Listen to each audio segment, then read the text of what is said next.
And he could be like, oh, I did it and I'm fine. You'll be able to do it. And I'm like, okay. Then I do it. I can't move the next day. I'm starting to ask myself, is there something wrong with me? Am I not fit?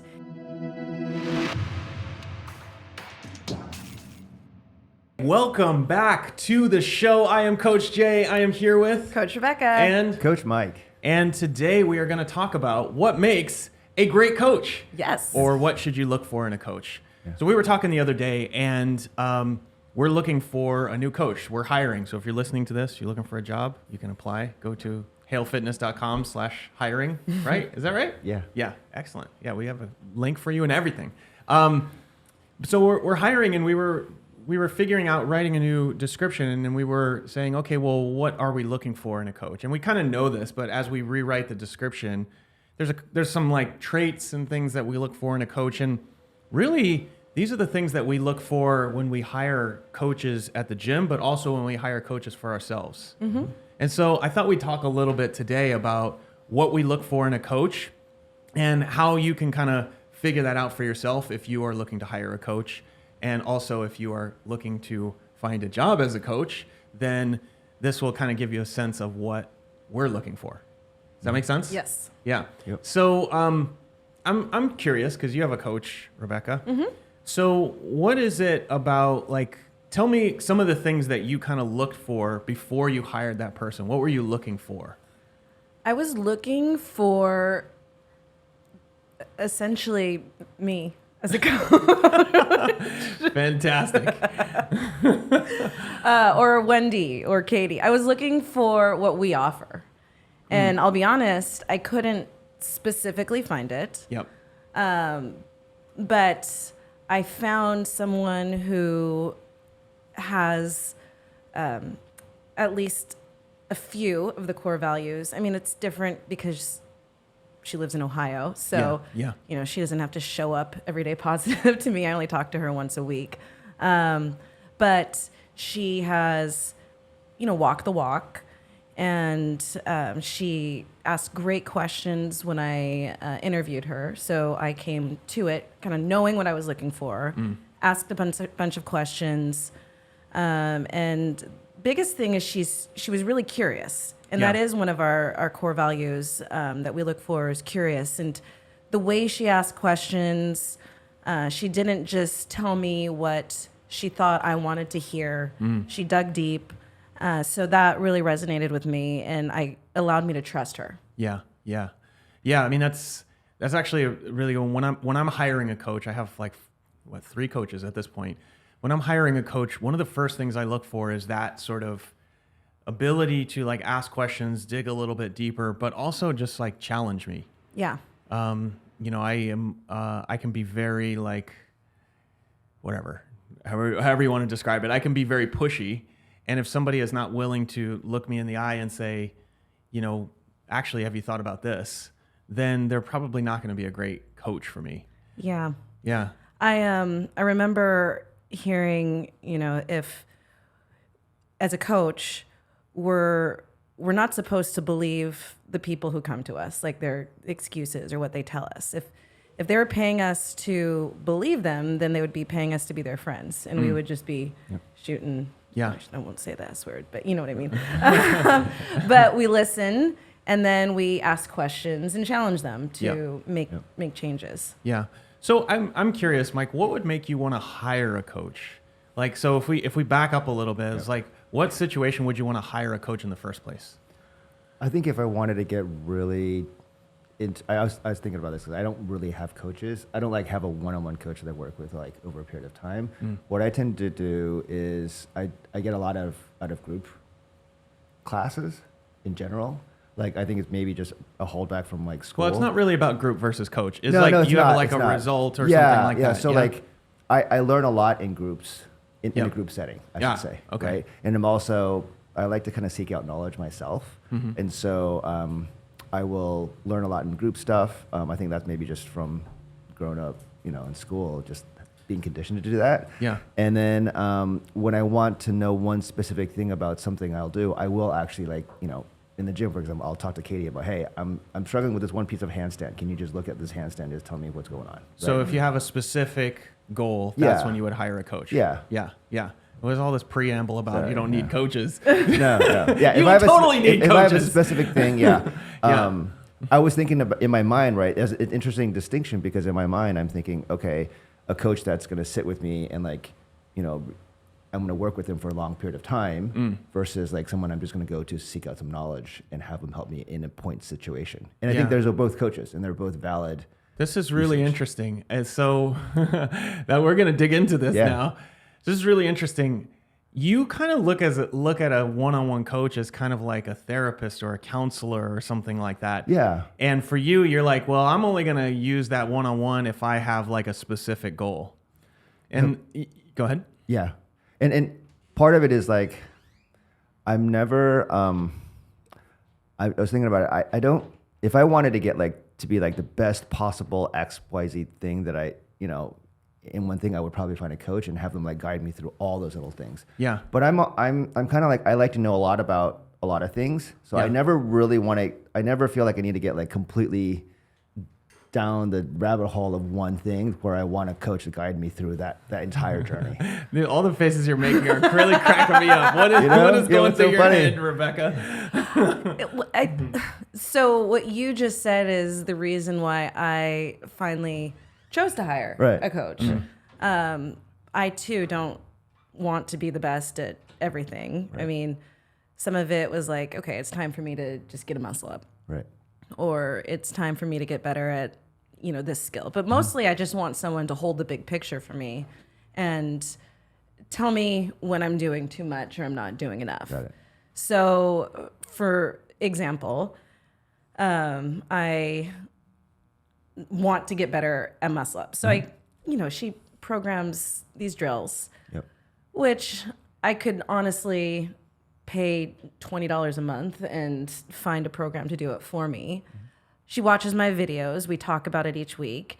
But then she also will help me get perspective in terms of what else have I been doing this week? Oh, were they hard because I had also done 100 push-ups because I'm training for Murph on Monday? What is my overall goal? What do I really want to achieve? What is more important to me? Okay, well then maybe you shouldn't do 100 push-ups before you go do your muscle up prep.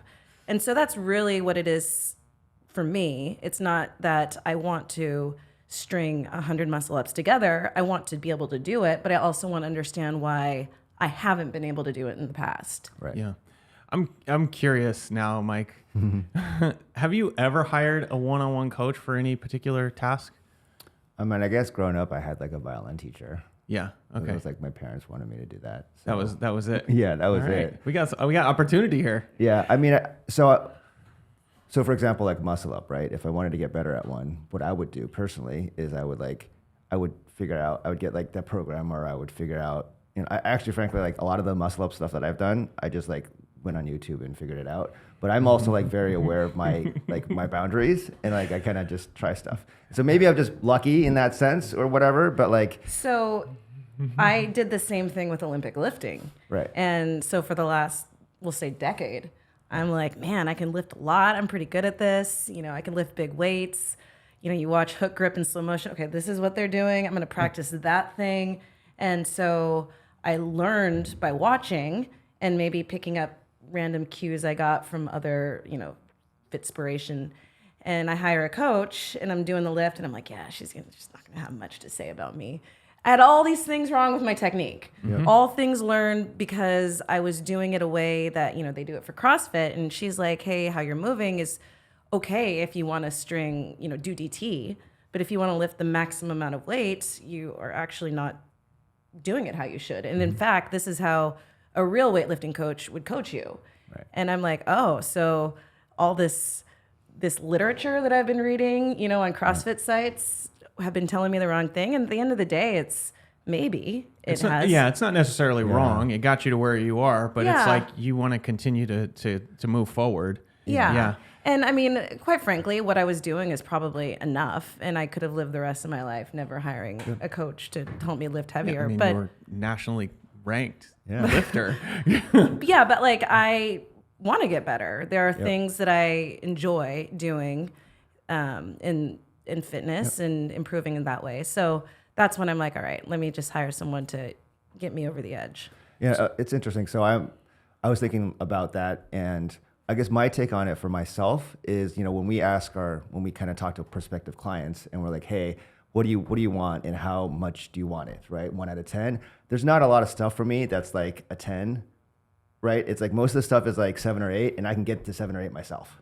Or with whatever it is, right? So what it is, I think maybe is more like there hasn't been a thing where it's like I want to get to a 10 on this and I can't figure it out myself, or I haven't exhausted all the things that I can do myself to get there, and so like I'm going to do it myself, and that's kind of just my. So this is really interesting, and what's interesting about it, I think your answer, I agree with your answer. It's like, well, I want to achieve something, right? And that's when you would hire a coach. Yeah, and that's like part of it is you're like, well, you feel like it needs to be a 10 for you to get to the point where you're going to hire someone to help you. Yeah.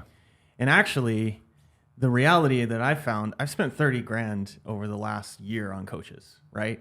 And what I have found is that you don't have to be a 10. Like you can be like a 6. Like I'm a 6 of, whatever, wanting to get handstand walks, right? Mm-hmm. I mean, here's the thing. Like I've been talking about getting this Ollie lifting thing for a while.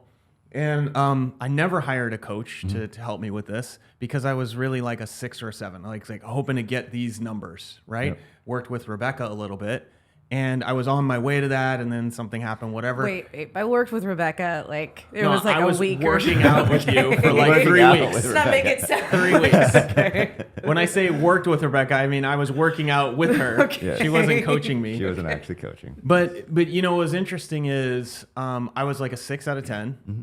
And I've always kind of been a 6 out of 10. And I made a bet and it made it like a 7 out of 10. And that just made me pay like a little more attention. Mm-hmm. And the thing that actually made the difference was I was lifting and I grabbed Rebecca and I said, tell me what I need to do here. And she gave me a couple of cues. This was like 10 minutes of work. And I hit one of the lifts where even just at a 7 out of 10. Now I'm thinking, if I would have said, Rebecca, I want to hire you to help me over the next 6 to 8 weeks, I would have hit both of my goals. And it's like, how many more months and years is it going to take for me to hit those goals because I'm just at a 7 out of 10, right? And what the thing that's really interesting is it's not really about the Olympic lifts. Like if I hired Rebecca to coach me on Olympic lifts, she would coach me on lifts and she would also go, what about that like flat foot that you have? Right. What about how much protein are you eating? Have you thought about this? It seems like you're training every day. Like maybe you want to train 2-3 days a week, right? And so you start asking questions that I never would have considered otherwise. Mm-hmm. And that's actually where the value comes in, because it's not just like, you just think about fitness, for example. It's not just like, hey, I want to lose weight and I can figure out how to do it. It's more like, okay, great. Is losing weight actually that important? Right. Is it like one of your goals is to get stronger, right? Well, what if spending 20 minutes a week with a coach works on your technique so that you can get an extra 10-15% on that lift, even though you're a 6 out of 10, right? If that saves you, because you're going through like strength cycles, let's say that extra 15% saves you like 3 cycles. That's like 3 months of work. Like that's kind of worth it, right? Right? And that's what I found. We just had Hillary was our brand coach here last weekend, and like she was saying a lot of things that I kind of knew because I do lots of research just like you do. But it was different hearing the examples of how she's helped people do it, or how she's done it herself, or the actual day-to-day of these are the things to do, or she wrote me a bunch of scripts like here's what you need to produce. And it's like it's that extra 10-20% that makes the difference. Yeah. Right? Because you can find all this stuff on the internet, like you said. And it's exhausting to do that. Or even just asking, people in the gym or other coaches. I found with that you get slightly different answers. I mean, the big things are the same, but Jay may be able to do 5 workouts in one day and feel great. And so I might say something like, man, I don't think I want to do part 2 because it's going to wreck me tomorrow. And he could be like, oh, I did it and I'm fine. You'll be able to do it. And I'm like, okay, I did it. Then I do it. I can't move the next day. I'm starting to ask myself, is there something wrong with me? Am I not fit? And it's just that we're two different people. Let me go Google that. Yeah, let me Google. Is there something wrong with me? Why can't I do this? 5 workouts in a day. Yeah, and and it could be that I used to work out with college age kids, and I'm a decade older than them, and they're spending 3 hours at the gym, and I'm like, what's wrong with me? I'm tired. And so even though there's an element of common sense, like if I were to be coaching someone in that same situation, I could easily say, you're 10 years older than them. But when it applies to me, we're always the outlier in our own minds. And it's like, I should be able to do this. So having someone just remind you that, hey, you're 41 and they're 21. Yeah. Go home and take a nap. Yeah. Or, oh, hey, I'm looking at your recovery scores and you've only been sleeping 6 hours a night for the last 2 weeks. Maybe 1 rep max clean and jerk is not great. Yeah. And it's silly that, some of the things that I can easily talk through with my clients, like I can see their big picture and I'm like, okay, that makes sense that you're feeling like this. Yeah, don't do that workout. And then I'm running through that same dialogue in my head and like, oh, should I go do this hero workout even though I'm wrecked? And if I were fit, I would be able to do it. And I have to almost say to myself, what would I tell me? Yep. And that's when I'm finally like, you know what? I just need to hire a coach to just tell me. Like, if anything, it's just a voice of reason. Yeah. So this is actually really good because I think we've all had this mentality in the past. And it's only when I've started to see results from hiring someone who, by my perception, actually knows about the same as I do, or maybe even a little bit less, but just has a different eye. And then I saw the results that I get from that. It's just like, wow, I actually kind of know more about this than you as a coach, but you're helping me get the results. This is absolutely worth it because I don't have to think about this. I never have to put my coach hat on when I'm thinking of myself. Yeah. Right. And it frees up so much time to do other things. Yeah. To like read a book or hang out because you're no longer Googling like, what is wrong with me? Yeah. Why can't I do Murph after doing DT? Yeah. So, I think this idea, like you have some sort of thing that you want to achieve. Mm-hmm. And as you start to achieve that thing, maybe, or, you start to think like, how am I going to get there? Maybe it's a 60-day, 90-day plan, whatever it is. Hiring a coach to help you achieve that and then seeing what other things you can get to, right? One of the, we have like business coaches. And one of the things I realized is signing up for groups is great to gather information, but it's not great to tailor stuff to you. Yeah. Like, it's like you need to have somebody that will tailor the thing to you and tell you the exact thing that you need to hear at the exact time you need to hear it, versus like, here's all the information, sort it out, and come back to me, right? And that's I think the main difference between sort of a coaching and you're just like attending, sessions or just part of a group. Does that make sense? Mm-hmm. And so now, if I can, I will always hire one-on-one coaches, because even if I only get something out of like 2 of those sessions, most of the time it's worth it because it just fills in gaps that I would have had otherwise. Does that make sense? Yeah. It's my I guess I just think about it a little differently in my mind, but maybe I just need to try it, right? Because to me, like if I'm committing to a coach, then I'm gonna it's like I'm all in. It's like it's gonna be a 10. I'm not gonna settle for just learning a couple things. It's like, is this gonna work or not? Yeah. and then it's like, and for me, like when I do that. Wait. Are you saying that we don't do that? No. I'm saying that when I commit, if I were to commit and hire a coach, that's what I would do, right? Yeah. Yes. And I know that that's what we do here. Yeah. But most of these things, like I'm not willing to. I don't like. I have so many things I want to do. It's not none of these things are really like, hey, I want to. Yeah. Go all in on this thing, and like that's my focus. You know what I mean? So okay, this is great. Which is like just how I. No. Yeah. Listen. Yeah. This is really great. This is actually how most people achieve this. Most people coming in here, Yeah. right? Someone says they want to lose 20 pounds, right? And if you're thinking like, if you are thinking, let's say you want to lose 20 pounds, Yep. you come into a gym like this, and we say, okay, great, you're gonna hire a coach. Our expectation isn't that you are going to reorient every aspect of your life to go 10 out of 10 on this and this thing only. Yeah. Our expectation is that we're going to find a plan that fits into your life that you can go 10 out of 10 on that plan. Mm-hmm. And that's the thing. It's just like, well, maybe you do go out every weekend, with your friends. Great. We're going to come up with a plan that helps you do that. And you're going to go 10 out of 10 on the plan we come up with that works in your life. Does that make sense? Yeah. So it's like if you say I want to get a muscle up and I need to get it in 6 weeks or whatever, and it's like, okay, great. here's the plan, and it's going to require that you quit your job and do muscle up training every single day for Right. 6 weeks. And you're like, no, I don't really want it. Okay, great. Well, maybe let's make it a 6-month plan instead. Right. And then you go, okay, great. I can go all in on that. That's like how it actually works. Yeah. Versus like, you're going to follow this thing 6 weeks. You're going to achieve the result. You're going to be amazing. How it actually works is like, here's my life. Here's what I'm going to do. Help me figure out what direction I want to go to the level that I'm willing to do. Yeah. I've found that I've had more free time since hiring a coach because I'm no longer thinking I have to do an hour and a half of lifting. And then I need to do class or I need to do conditioning. I can actually just do the 3 things. Sometimes I'm like, oh, that's all I'm doing today, because I'm so used to years of just lifting 5 days a week grinding. for 2 hours. Yeah. And I'm like, oh, this is all I'm doing. And yet I'm still capable of lifting heavy.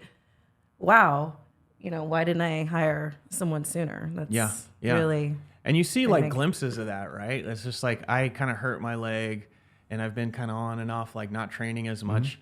And it's like, some days I'll come in with all this like rest because I haven't been training as much and just demolish a workout that would have crushed me before. Yep. And I'm like, if I had somebody that was telling me take this day off, then like I would have been doing this the entire time.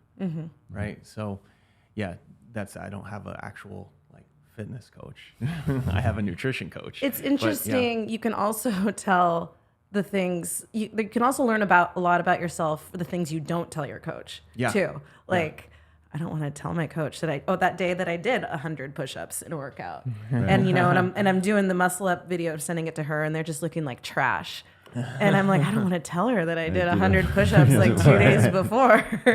And so that was just, for me, that was some feedback. I'm like, okay, next week I'm not going to do the push-up stuff, and let's see how it goes. And I went I was using bands for this, and I did like 2 band sizes down, and it felt amazing. Yeah. And the fact that I was afraid to tell her the week before, I knew that, okay, I should not be doing this. Yeah. Yeah. Okay. So Mike has this like 6 out of 10, 7 out of 10 goal, let's say, to get stronger, right?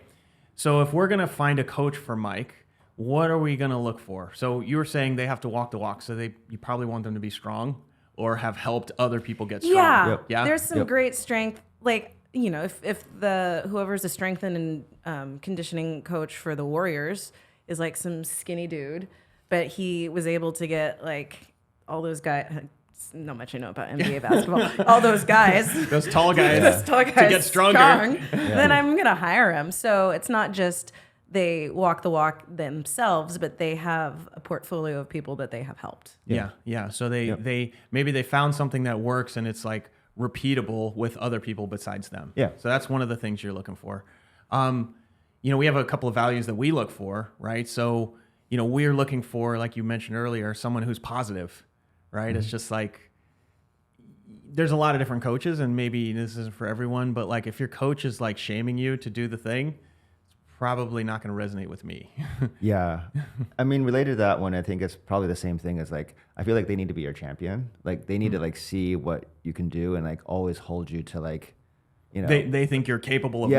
Yeah. They got to feel like you're capable of more than you're doing now. Yeah. And they're the ones that are also kind of trying to pull you in there when you get stuck, because that's the hard part is not when everything's going well. The hard part's when it's not working and you're like, fuck, this sucks. Like, I don't want to do this work. They're the ones that are like, actually, no, you need to do X because this is what's going to make it good. And, maybe pushing you more than you are comfortable with. Yeah. Yeah. So they kind of see this thing for you more. So that's that positive, right? We said curious, which tell me more. Like you mentioned this before. What does that mean to you in the coach that we're going to hire for Mike? So yeah, what is Mike looking for? So if they were to say, okay, Mike, here is Wendler, or Here's a strength program. Here's a strength program. And then Mike's like, well, I have kids and I have this job and I only have an hour. And they're like, well, you clearly don't want it enough. Just do it. Check back in. Then that's not a good fit. Okay, so that's actually how most coaches do it. It's just like, you want to get stronger? Here, do this program, eat this protein, whatever. Like, yeah. And, week 1 or 2, that could be it. I mean, honestly, people come in and they think they want one thing. And I found that, with men specifically, they think I need all this volume and I need to lift more, and I'm not getting stronger because I'm not lifting enough.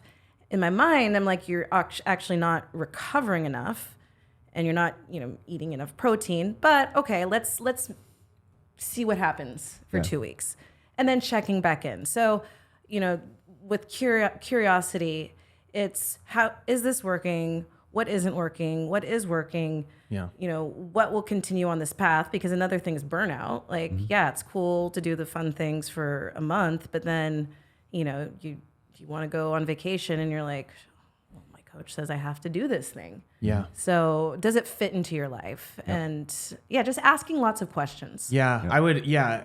So I would kind of back up and say, like, if the coach, after, a 10-minute conversation with you, just gives you the program, I would run away from that coach. Yeah. Right. What I would be looking for is a coach that would ask me questions, especially as a one-on-one coach. Like, they ask you a ton of questions about what you're doing now, what you've tried in the past. Do you have any injuries? Like, why is this important to you? What is your life like, et cetera, so that they know the big picture. And then they may still just give you the regular strength program, but now they know the context behind it. And when you say, well, I couldn't make it because I had to go to my kid's dance recital or whatever, it's like, great. Okay, I understand that. Like, how can we scale this to the point where you can make it? Mm-hmm.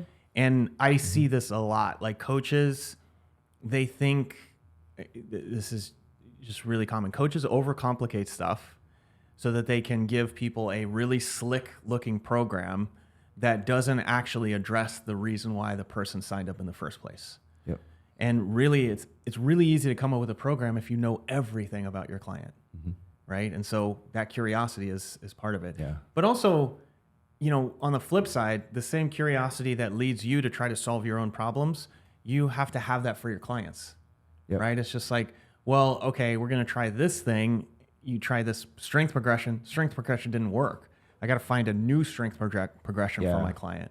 And like some coaches, I worked with many of them, they try something, it doesn't work, and then they think, oh, either the client isn't doing the thing because they're lying about it, or I'm a bad coach. Versus like, well, maybe this is just feedback and I can use it to help improve my program and find out something that would work better. Yeah.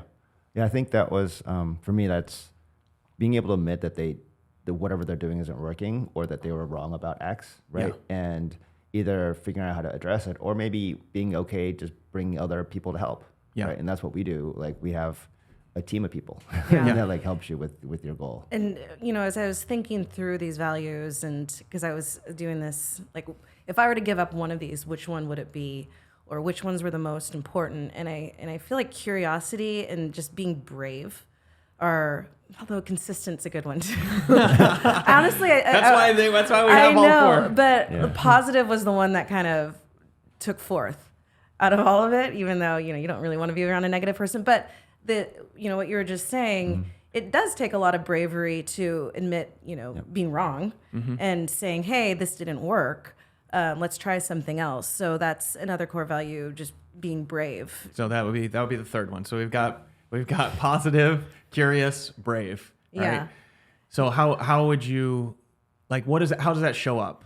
Yeah. So in quite a few ways. So what Mike was saying,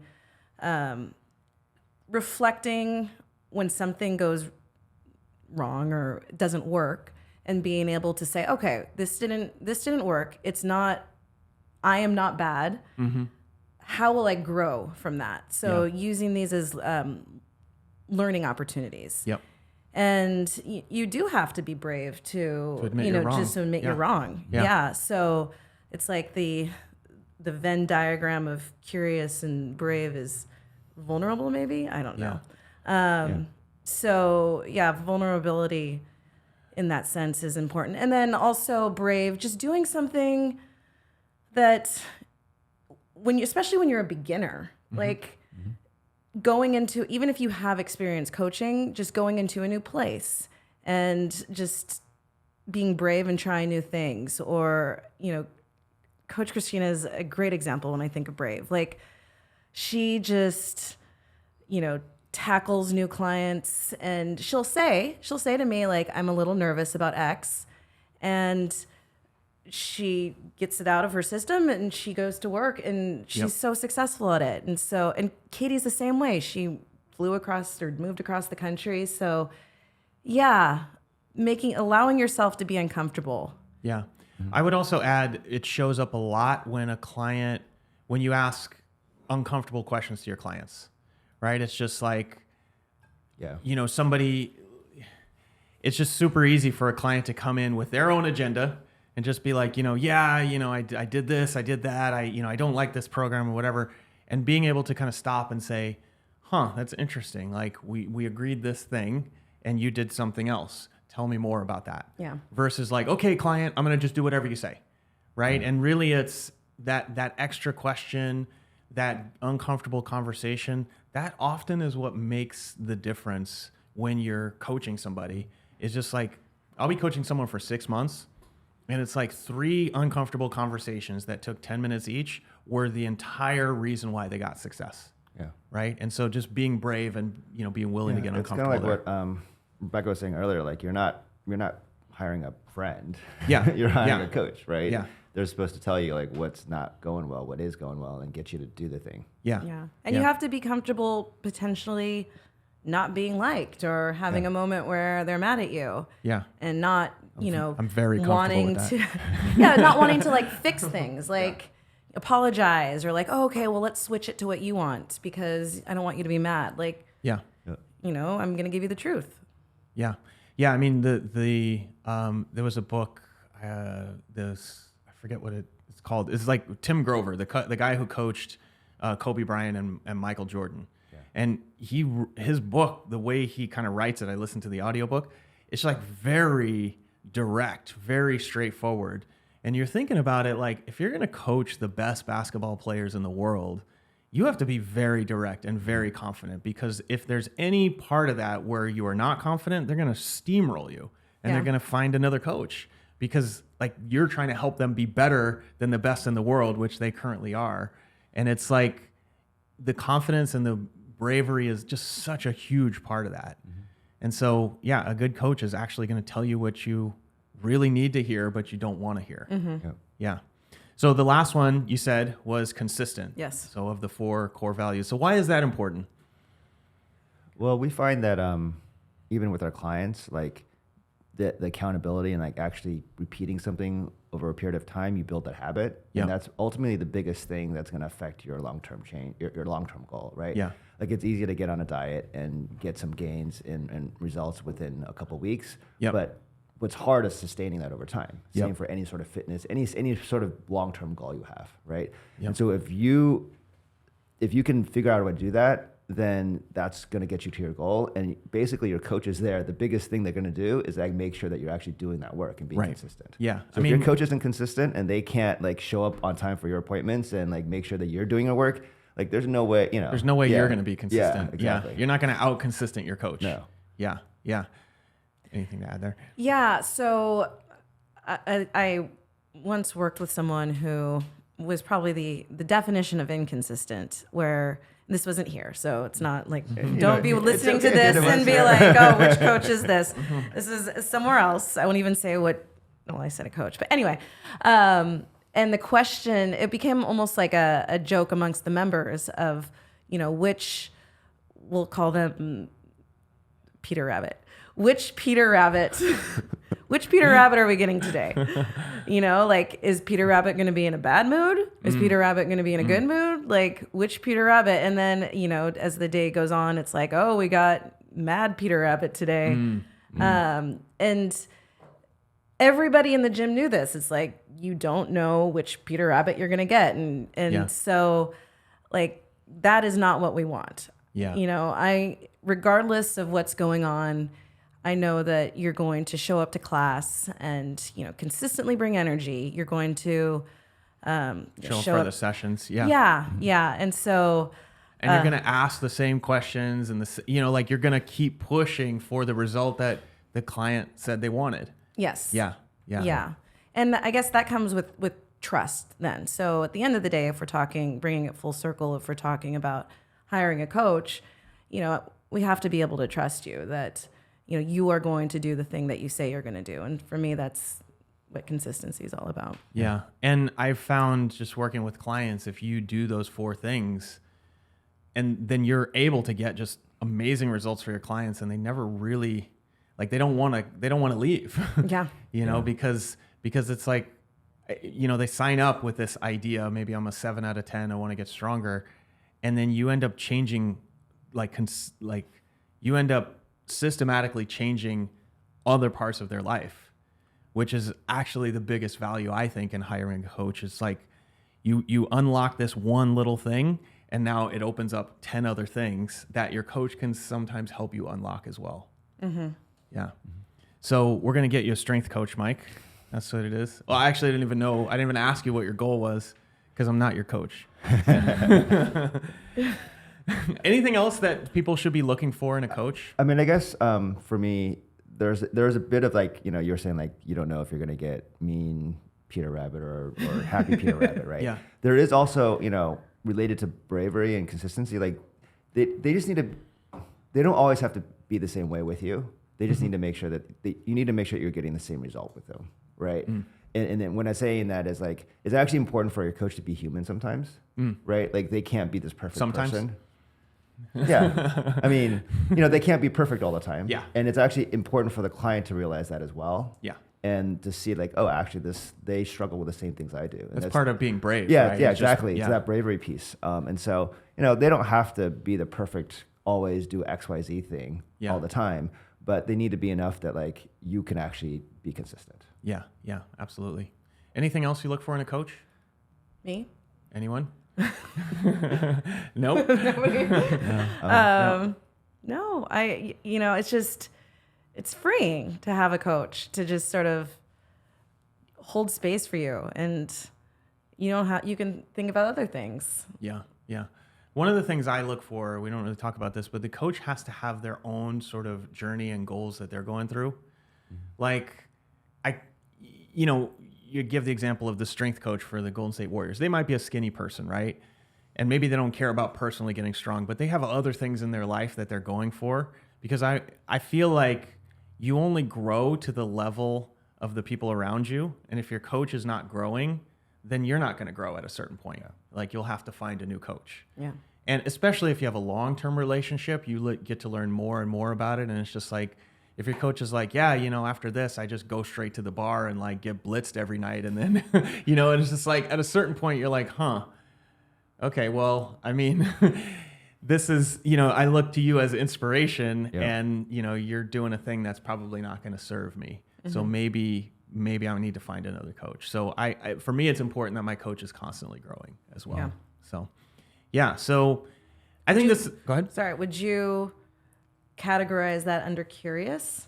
Like constantly looking for, I don't know, more information? Yeah. I don't know. Yeah, absolutely. And honestly, like that's what for the longest time I thought that was the only definition of curious. And then I thought about it more because we had this whole like DM thing about like curious, and I was like, curious is not that important. And then I thought about it. I was like, actually, it's the whole thing about asking your clients how they're doing and wanting that. That's also the other angle of curiosity. It's also it's the other angle. Yeah, but it's also like when we have conversations with people that are coming in, it's just like I want to know everything about this person to find out if it's a good fit. Maybe this isn't the right person for me, right? And so I would say that curious is number one. Actually, for me, it's like if you're not curious, then like at a certain point your knowledge ends. And that's all I can look to you for, right? I would say curious, brave, consistent, and positive. Yeah. You don't care about positive? It's the fourth. All right, excellent. She I think needs happy Peter, Peter. She just needs, brave Peter. What's funny though? I will say, if you are curious and you're willing to get uncomfortable and you keep showing up, you tend to be more positive. Yeah. Or you hide your negativity behind questions. But yeah, I mean, it's hard to be continually curious if you're always negative. Yeah, right. Exactly. Yes. Exactly. Because you're shutting the world down. Yeah. Right? Just a circle. Yeah, it is. Maybe we could drop positive, actually. Yeah. Yeah. Anyways, so if you're looking for a coach, this is a great criteria to use. Feel free to use it when you're trying to hire your next coach. But also, if you're looking to be a coach here, do you have those 4 qualities? Because those are really the things we're looking for. It's actually less important for you to have experience and more important for you to be like a 10 out of 10 on those 4 things. Because we have found, with a lot of our coaches, they started off as members, or they were, not as experienced, or even if they came from another place, it wasn't the same experience. So we had to like really focus on the qualities to help them develop. So yeah, if you are thinking about working with us, go develop those things and then reach out. Yeah. Anything else to add? No, that's great. Solid. Thank you all for joining us. We will see you in the next one. Alrighty. Bye. Bye. Thanks for tuning in. If you like this episode, we've got plenty of others. Go check out this one over here.